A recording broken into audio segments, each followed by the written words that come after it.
Sergio Marchi nos conduce por los sonidos de una Buenos Aires impregnada de rock. La calle y el barrio forman parte vital de su historia y su transitar cotidiano.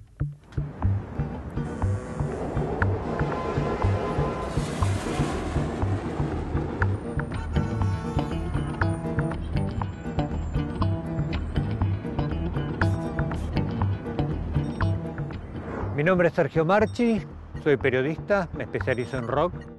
Mi barrio es Flores de alguna manera, porque viví 26 años ahí. Actualmente estoy en Palermo. No sé si es definitivo. Creo que conocer otros barrios viviendo antes de pasar a otro plano astral, por así decirlo. Este lugar es el lugar donde yo crecí y me hice hombre. Vamos a ir a donde comencé a laburar, que era la oficina de mi viejo. Aparte de Avenida de Mayo, sigue siendo uno de los lugares más bellos de la ciudad. Y está bastante bien conservado. Mirá ese edificio ahí, mirá qué belleza. Eso era Casa América. ¿Ves esos ventanales grandes? Sí. Ahí al costado, a la izquierda. Claro. Eso era antigua Casa... no, la antigua Casa Núñez es otra. Casa América era ahí. ¿Y qué era Antigua Casa América? La Casa América era un lugar donde vendían de todo, como una especie de fábrica, pero orientado a instrumentos musicales. Ah, mira vos. Ahí donde está la cosa de lotería, Sí. que ahora la vamos a pasar, por ahí más o menos estaban las galerías Broadway, que era un lugar donde se vendían discos, una disquería, una auténtica disquería, que yo ahí me compré muchos discos de oferta. Yo conocí James Brown, Bob Marley, todos esos discos que nadie quería, para mí eran oro en polvo, porque a mí la música negra me fascina. Y acá estamos en la calle Tacuarí, que es donde nace Tacuarí. Sí. Y nada, acá vamos a donde yo comencé a laburar, a la oficina de mi viejo. Contanos a los 12 eso. años, año 1974, cuando yo arranco con los Beatles, arranco a laborar, sí, a hacer un trabajo, un cambio radical, lo veo ahora y digo, wow. Y en el año 83 con Eduardo de la Puente, acá funcionó la redacción de Tren de Carga y fue el inicio de nuestra carrera como periodista. Acá empezó tu vida laboral, también de alguna manera tu vida adulta. No sé si mi vida adulta, yo era un niño cuando empecé a trabajar, tenía 11 años. Lo hice un poco por los discos, un poco porque era un modo de estar cerca de mi viejo. Era un modo de crecer, de soltarse, de ser uno mismo. Y en esa época también te vas definiendo, ¿no? Por ejemplo, musicalmente, ¿qué es tu métier? Es que lo que a mí me rompe la caja son los Beatles. Yo ahí descubro los Beatles, ¿viste? Y comienza todo. Si lo veo ahora en perspectiva, comenzó todo ahí, con los Beatles, Sábado Super Acción. Después comienzo a laburar, ¿para qué? Para comprarme más discos de los Beatles. ¿Dónde comienzo a laburar? Acá. Acá es el lugar. Es una zona de la ciudad que también es muy importante para mí, porque ahí enfrente, quizás sentado en alguno de esos banquitos, antes esto era una playa de estacionamiento, vinimos acá con mi mujer a buscar la confirmación del nacimiento de mi hija, y ahí nos dijeron, positivo, y ahí me enteré yo que iba a ser papá. Me pidieron que elija los 5 lugares que para mí representan algo de Buenos Aires. En el puesto número 5 pongo al Jardín Zoológico, que es un lugar de paso obligado. Tengo buenos recuerdos de hijo, de haberme pasado tardes enteras con mi vieja. Y después mis hijos han pedido que yo juegue como padre. Así que como padre o como hijo, el Jardín Zoológico es un lugar que conozco, donde realmente me gusta estar. En el puesto número 4 pongo, aunque quizás podría subir en arranque, la esquina de Membrillar y Bonifacio en el barrio de Flores, donde hay una especie de tragaluz que nosotros conocíamos como el Rectángulo, que era el lugar donde parábamos con la barra de pibes. Y en el puesto número 3 tenemos Santa Fe 2043, que es la dirección de la legendaria Radio del Plata, donde yo comencé a hacer radio de un modo profesional en el año 1984, pero de lo que más me acuerdo es de subir esa escalera de Radio del Plata y entrar a un mundo nuevo. Ahí es donde yo aprendí a amar la radio. Y en el puesto número 2 elijo Obras Sanitarias, con la esperanza de que algún día resurja como estadio, porque era el lugar ideal para escuchar rock. Un lugar donde yo he vivido cosas maravillosas, donde vi a un montón de músicos que aún hoy sigo admirando, de afuera, de aquí. Bueno, y en el puesto número 1 pongo una esquina simbólica de Buenos Aires, Santa Fe y Coronel Díaz. Ahí en el 1905, no en el año, sino en la numeración, vivió Charly García muchos años. Todo el mundo sabía que era la casa de Charly García. Todo el mundo pasaba y miraba a ver si veía a Charly o veía algún signo de Charly. Yo creo que es el Dakota, así como el Dakota es el lugar que identifica a John Lennon en Nueva York, ese edificio va a identificar a Charly García, aunque no siga viviendo ahí y aunque uno siga mirando a la ventana pensando, se lo extraña. ¿Qué te da la calle? ¿Qué encontrás vos en la calle? Yo creo que la calle por ahí te enseña, no te educa. La calle te enseña muchas cosas, pero no te educa. La educación viene ya por otro lado. Viene por el colegio, viene por los libros, viene por los discos, viene por el cine, viene por las inquietudes de uno. Y desde entonces hasta la actualidad, y por último te pregunto, ¿qué te da la calle? ¿Qué encontrás vos en la calle? Yo en la calle encuentro movimiento. Últimamente la calle se me ha puesto hostil, pero no podría vivir sin salir a la calle. Yo cuando no... Yo necesito caminar, me gusta caminar. ¿Viste? Me hace bien a la cabeza, las mejores ideas se me ocurren caminando, los libros se me ocurren caminando, los títulos de las cosas se me ocurren caminando. No sé, Johnny Walker. Me gusta caminar. Me gusta caminar, batear Buenos Aires. Y Buenos Aires es una ciudad para hacer caminada, la descubrí esa gamba, ¿eh? Bueno, estamos acá en la esquina de Membrillar y Bonifacio. Esta zona que estoy marcando con el dedo, esto antes abarcaba todo acá, no había reja. Todo esto era un rectángulo. Y acá nos sentábamos con los chicos de la barra, con algunos de los chicos de la barra, porque yo tuve varias barras cuando era chico. Y nos sentábamos acá a escuchar música, a charlar, a tener nuestros perros. ¿Qué sé yo? Estoy hablando de la adolescencia, la más tierna adolescencia. A veces nos íbamos a escuchar música con radiograbadores gigantes que llevaban muchas pilas a la esquina de las vías y la calle Gavilán. ¿Qué años estamos hablando? Estamos hablando de los 70, finales de los 70. Del año 74, 73 en adelante. ¿Y te acordás de algún cassette que haya rodado mucho? Emerson, Lake and Palmer, cuadros de una exposición. Me gusta el barrio, voy para el centro. Boca, toda la vida, hincha de Boca, a muerte.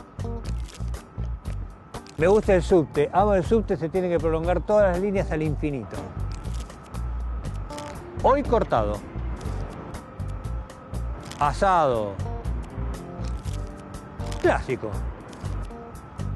Cine más que el teatro. Rock, pero me gusta mucho el tango y el rock aplicado al tango es maravilloso. Me gusta más la cocina, pero no cocinar. Soda Stereo, también me gustan los redondos. Lo que pasa es que los redondos se han transformado mucho en su público y Soda Stereo sigue siendo Soda Stereo. Definitivamente el día. Sábado, toda la vida. ¿Y eras buen alumno? Era buen alumno en general, sí, hasta tercer año. Después en tercer año ya entré a desmadrar, en la época que empecé a escuchar a los Who. Me encanta esa ligación siempre con música. Ahí está. Para que quede claro. Está clarísimo. La Es una época influencia que empecé hasta a el escuchar día a de los Who y ahí hoy. desmadré, viste, mal. Y bueno, era la época de... Y coincidía con la Claro. adolescencia también. Coincidía con que yo quería tocar rock y tocaba la batería. ¿Y cómo es pasar de la práctica de la música a la crítica de la música? Eso vino con el tiempo cuando se me reveló el gen periodístico. Pero el gen periodístico ya estaba inserto en mí, porque yo escuchaba la Beatlemanía que hacía Juan Alberto Badía, y yo anotaba todo lo que él decía. Decía John Lennon, guitarra rítmica, George Harrison, primera guitarra. Hay una primera guitarra, hay una segunda guitarra. Entre los Beatles y todo lo que fue después el fenómeno del rock nacional, que obviamente están muy ligados, pero Sí. ¿cómo fue ese proceso mientras vos lo viviste en la ciudad? ¿Qué pasó? Yo no sé qué pasó. Para mí, viste, es toda una bola continua. Estamos hablando de un pibe de 11, 12, 13 años, 18. Mire, todo eso es la adolescencia. Para mí era tocar la batería, juntarme con otros, ir a una casa, ir a la otra, escuchar tal disco. Y hasta ahora me venís hablando de música internacional que escuchabas acá en el Sí, barrio de bueno. la adolescencia. ¿Cuándo ingresaste al tema del rock nacional? Ingreso cuando, en el año 75, veo que hay los chicos de enfrente, los Mentasti, estaban escuchando música al palo en el edificio y iban a los gritos. Los Mentasti eran dos chicos que vivían en el mismo piso, pero en el barrio, en el departamento de enfrente. Sí. Y ellos comienzan a escuchar música, y es un idioma muy extraño, como si te dijera arameo, y no era castellano. Y digo, ¿qué es eso? Sui generis. Y ahí descubro a Charlie, gran revelación. Después descubro a Papo, y Papo me hipnotiza. Pero digamos, yo nunca fui de los que pensaba que Papo, Charlie y Spinetta eran cosas distintas. Para mí siempre fueron lo mismo. Yo descubrí a Borges con ficciones. Un libro que llegó a mis manos porque tenía que tener algo de Borges, estaba en una librería de usados. Creo que lo leí por primera vez y no lo entendí. La segunda ya le casé un poco el vuelo y la tercera me enamoré y seguí leyendo a Borges toda mi vida. Yo creo que Charly García es una de las personas más importantes en mi vida y que él no lo sabe. No solamente por el afecto, no solamente por haber escrito un libro con él, sino porque de algún modo me formó. Es quizás en quien yo más me reconozco por un modo de ser, y creo que la última vez que lloré fue cuando lo vi en el Gran Rex y vi que nada, que había hecho un buen show, que había vuelto. Nunca fui un fanático de Astor Piazzolla. Soy un fanático en el sentido de que lo defiendo a muerte y que me gusta mucho esa cosa del tango nuevo que él inventó, ese tango que es Buenos Aires pero que no se parece al tango viejo, al tango canción. Esa forma así medio por ahí yaceada, pero que tiene una melancolía que creo que es jugo de Buenos Aires. Si Buenos Aires fuera un limón, uno lo exprime y ¿qué le sale? Piazzolla.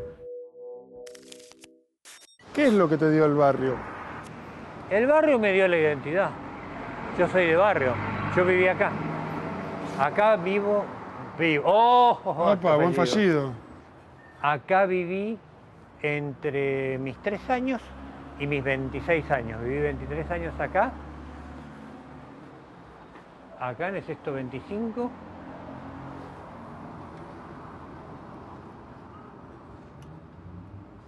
Ha cambiado esto.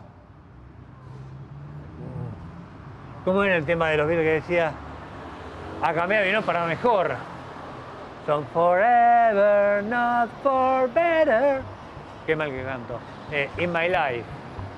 Y yo lo que te decía es que acá, cuando yo vivía acá, escuchaba a Badía, que daba todas las datas de la Beatlemanía, y que ese fue como el primer antecedente del periodismo de rock.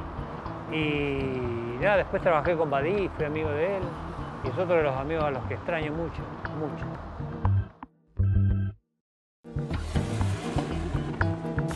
Estamos en Palermo, pleno Palermo.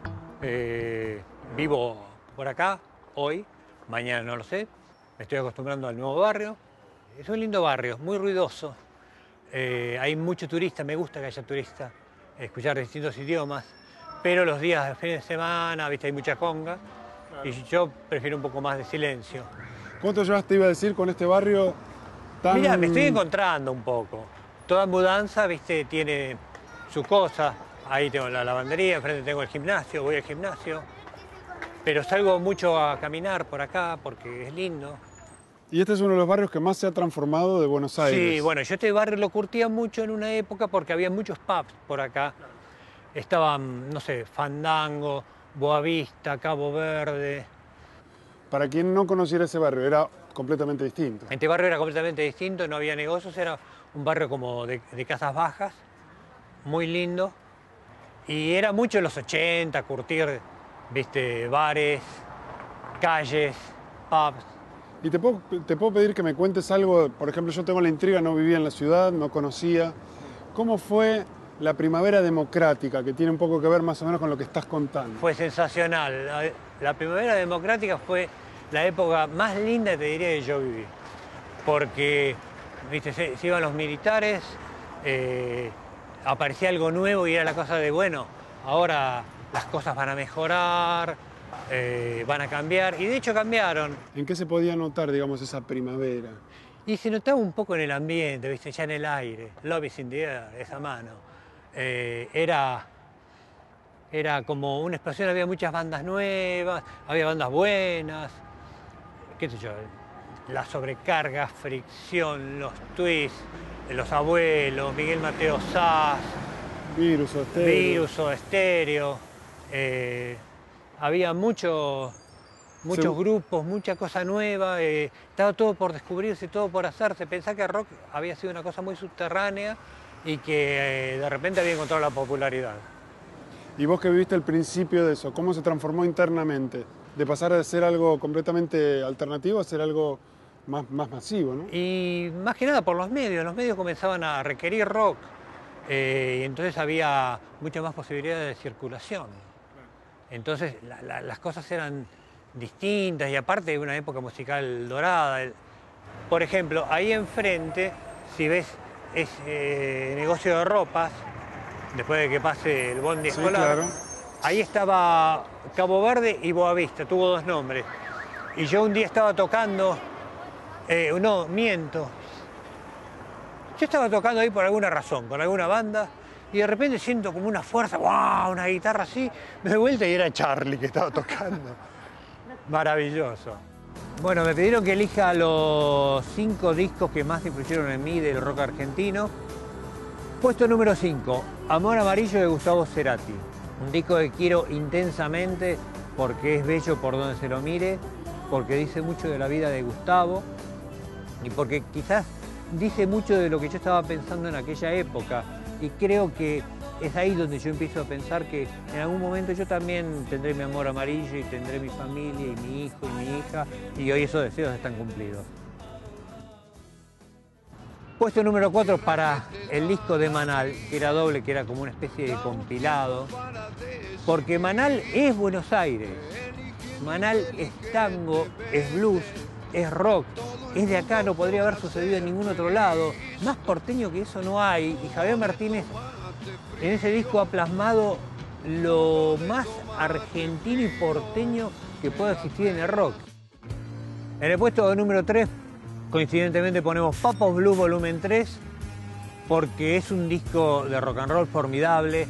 Si la ciudad tenía rock, esto era Papos Blue Volumen 3, inmejorable.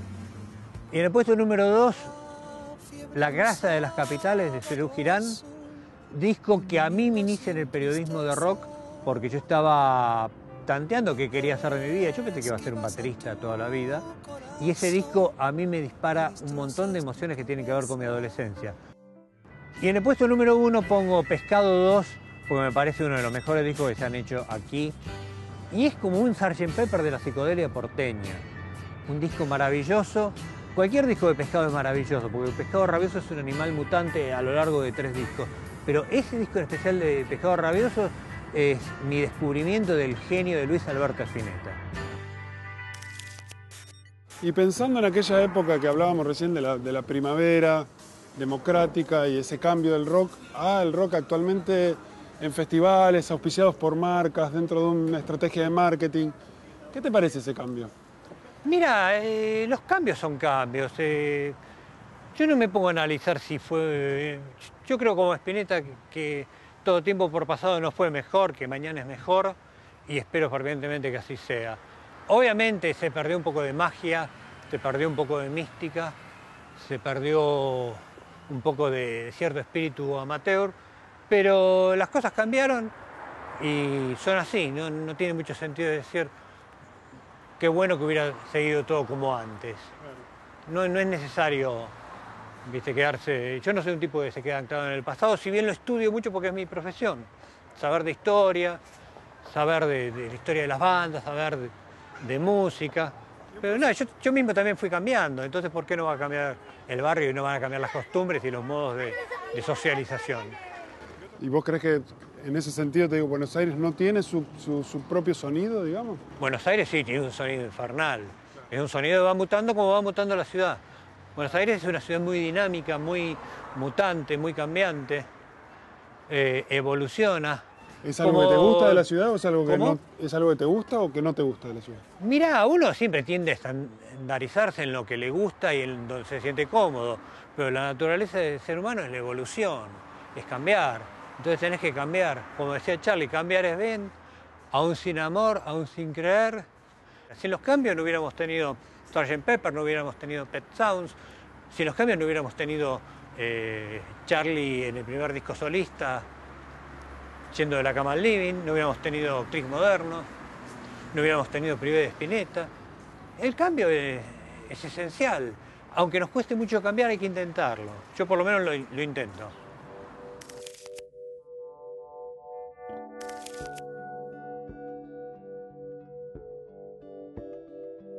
Este es Candy, el perro Gallareta, un perro que apareció en el año 99 de la mano de un primo de mi ex mujer y que sigue en la familia hasta el día de hoy.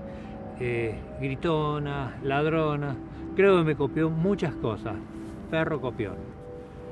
Socorro, el primer disco que tuve y en la versión original, en la que me compré en la disquería San Remo de la calle Ramón Falcón al 2400, lo recuerdo como si fuera hoy porque vi la película de Sábado de Superacción y después corrí a la disquería y me lo compré con mi plata, 11 años.